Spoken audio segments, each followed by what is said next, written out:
sabor y alegría, todo se hace fácil en la... Continuamos con más aquí en la Casa de Café Caliente y tenemos un tema bastante interesante el día de hoy aquí en la casa, así que le invito a usted a que tome su cafecito, se siente y preste mucha atención porque se viene información muy interesante. Me encuentro con una invitada súper especial el día de hoy. Ella es la doctora ginecóloga Gisela Vallecillo y estaremos tocando el tema del riesgo, el embarazo de alto riesgo. Bienvenida, doctora, ¿cómo está?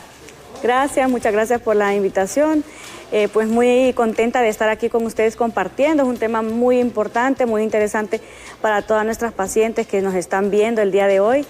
Y pues esperamos aclarar muchas dudas y invitarlas a que si tienen alguna duda, alguna consulta, pues se comuniquen a nuestros números ahí en pantalla, en líneas telefónicas, incluso en nuestras redes sociales de BTV y de la doctora Gisela Vallecillo. Así es, así que la invitación ya está hecha para que cualquier duda que usted tenga la mande también a través del 3182-3948. Sin más preámbulo, vamos a comenzar con la información. Doctora, ¿qué es, para que las personas ahí en casa, qué es un embarazo de alto riesgo? ¿Cómo se cataloga un embarazo de alto riesgo?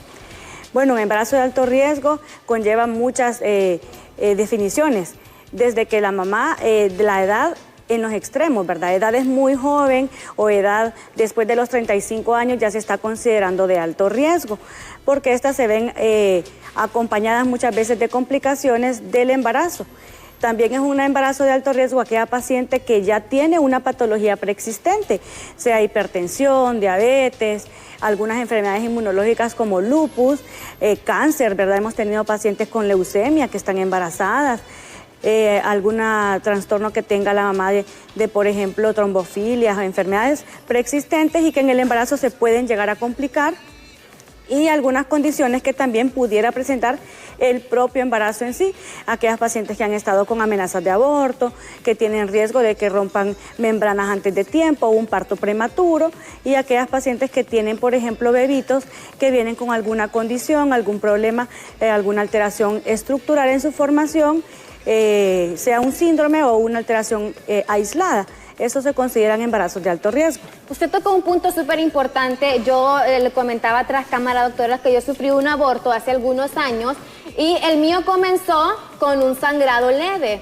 Posteriormente, bueno, yo fui a revisarme y a mí me dijeron que había sido un aborto espontáneo. Sin embargo, si a mí no se me hubiese podido dar, por ejemplo, el hecho del sangrado leve, ¿se podría siempre haber dado sin previo aviso un aborto espontáneo?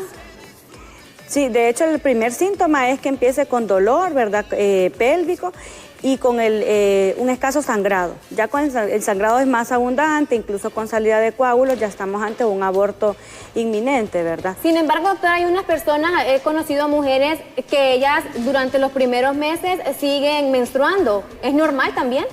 Hay un sangrado que es normal, que incluso cuando empieza el embarazo, se da lo que es la fecundación, la división celular, y justamente cuando se esté implantando lo que es el cigoto, entonces puede haber un pequeño sangrado que se llama sangrado de implantación, y ese se da generalmente como entre 15 y 20 días desde que se inició la fecundación. Y con ese sangrado se confunden muchas mujeres y dicen, no, ya me bajó mi periodo, sí. Entonces no estoy embarazada, dicen por ahí. Pero bueno, también es importante que usted en casa lleve la cuenta, obviamente, de su menstruación. Hay algunas mujeres que son irregulares, otras pues simplemente planifican con el método del reloj, el famoso reloj que le dicen. ¿Usted lo podría decir que es un buen método, doctora, o no? Sí, hay pacientes que si tienen su ciclo menstrual muy regular, que no les falta ningún mes, que no se adelanta ni se atrasa de los días que debe venir, pudiera bien llevar su método por un método que se llama pues el método del ritmo.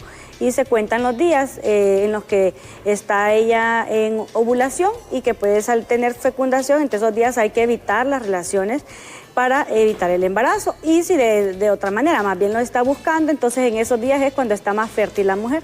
Exacto. Y bueno, doctora, también para las personas que se hacen la pregunta ahí en casita, una vez que a uno le dicen que ya tiene un embarazo de alto riesgo o amenaza de aborto, como lo mencionábamos anteriormente, ¿cuál es el proceso que debe de continuar? ¿Qué medidas debe tomar la persona de estar ahí en casita? ¿Reposo? ¿Algún medicamento también? Lo primero y lo más primordial es identificar cuál es la causa de que nos está ocasionando esta amenaza de aborto. Muchas veces, como habíamos hablado anteriormente, solo con la edad, si sabemos que tenemos una paciente ya más de 35, de 40 años, sabemos que ya está produciendo menos progesterona y la progesterona es tan necesaria para que el feto se quede en su lugar, pues para que no se desprenda lo que es el cigoto, pero entonces hay que ir previniendo todo eso. Si la paciente, por ejemplo, trastornos tiroideos, diabetes, son causas muy comunes de abortos, entonces nosotros no tenemos una cultura de salud, nosotros deberíamos hacernos exámenes antes de tener un embarazo. Pero muchas de nuestras pacientes ya, hasta que ya están embarazadas, se hacen los exámenes y es cuando se dan cuenta que, sí padezco de diabetes, mira que padezco de tiroides. Y eso idealmente hay que controlarlo antes. Entonces hay que buscar la causa. Otra de las causas muy frecuentes y se da aquí en nuestro medio son las infecciones, ¿verdad? Las infecciones vaginales, infecciones urinarias que nos predisponen tanto a pérdidas gestacionales que lo ideal es hacerse exámenes antes del embarazo o al no más saber que está embarazada, hacerse todos sus exámenes y de esa manera controlar para que no nos vayan a ocasionar una pérdida gestacional. Así es. Bueno, hoy 25 de marzo conmemoramos este día tan importante, el Día del Niño por Nacer, y vamos a tocar un tema algo delicado, así que ustedes en casa, para las personas, obviamente siempre respetamos las opiniones y ese es el punto del día de hoy. A veces es complicado también, doctora, el hecho de las personas que son pro vida y también está la otra parte de las personas que tienen el derecho a elegir sobre su cuerpo. Obviamente no nos vamos a poner ni de un lado ni del otro porque no queremos herir sensibilidades el día de hoy, pero sí vemos que en algunos casos quien corre peligro es la madre, en ciertos casos ya cuando se nos pronostica que estamos con un embarazo en alto riesgo.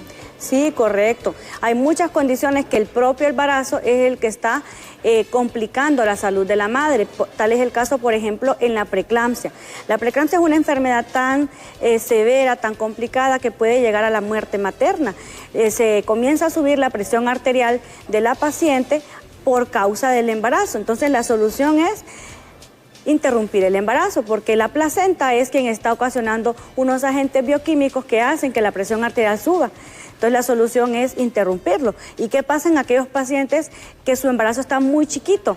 Entonces nos vemos en la disyuntiva de salvamos a la mamá a expensas de que vamos a sacar a este bebé muy temprano, muy prematuro. Nuestras condiciones en el país de repente no nos alcanzan las unidades de cuidados intensivos para atender bebés así tan prematuros. Pero se nos puede morir la mamá. Si se nos muere la mamá, se nos mueren los dos.